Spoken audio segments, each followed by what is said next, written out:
Hello to all of our Bloomfield Hills staff. This is Rob Glass, Superintendent, coming to you with a brief message to introduce you to something you're going to be seeing in a moment or two, and that is our deficit prevention plan for the 11-12 school year. This is a tentative plan, and the Cabinet and I have been working on this now for a number of weeks and months, and we've had input from many of our staff, from our community also through surveys and other means, and of course taking a look at our long-range budget picture. We've been trying to figure out how we're going to meet our budget target for next year to reduce a significant amount of money out of the budget.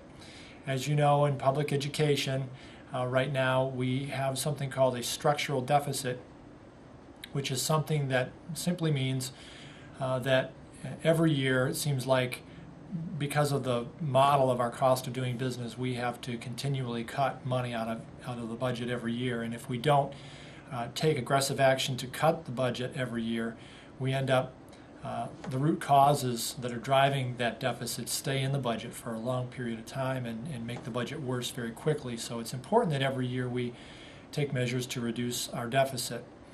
Right now, prior to the governor's announced additional cuts to education, we were looking at about a $4 million deficit that we were trying to eliminate for next year. And it was actually closer to $4.5 million we were looking at. And so we were planning that direction.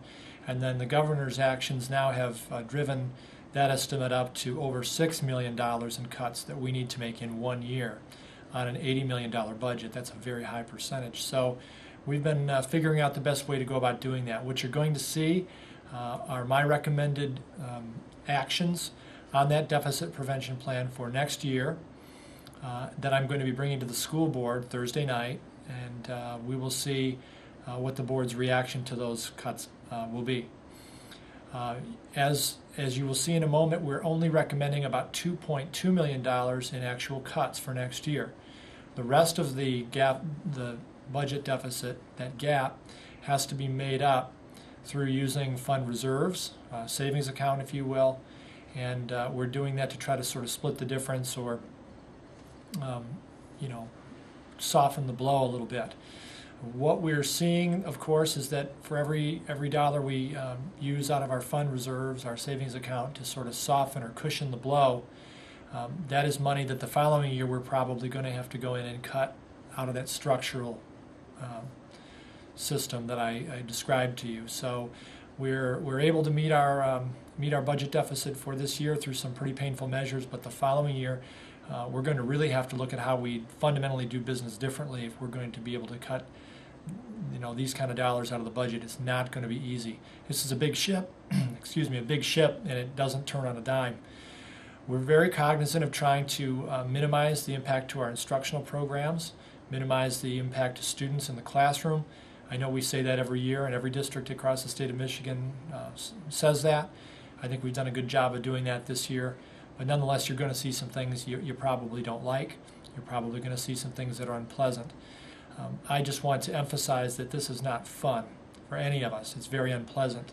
And I wish that our legislators and our state government would find ways to more adequately fund public education and place the value upon it that it deserves. But I also recognize that we're in a very tough economy. We have a new governor trying to fundamentally straighten our system out, and right now we're in a painful place. So we're all sharing the pain. You will notice that our administrators, including myself, are taking pay cuts this year. You will notice that one of the big ticket items we're going to undertake is to relocate our central office for the fall. That is our plan. So we're going to take the lead on doing some restructuring ourselves here at central office. But by no means is that the extent of everything you're going to see. So I just gave you this sort of introduction, and I want you to know that this was not easy. And we offer these cuts for your consideration.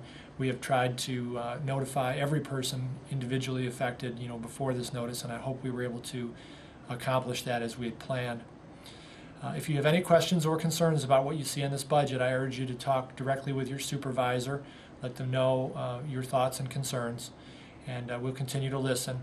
This budget will not be finalized until late May or early June. but we felt we needed to, for staffing purposes and planning purposes, get this going, and we'll be making this public at the board meeting Thursday night. Thanks again for all your suggestions, your hard work. I certainly, my heart goes out to everyone affected by these cuts. We're in this together. We're trying to make the best of a difficult situation, and I again offer this this chart to you so you can know what's going on. Thank you very much.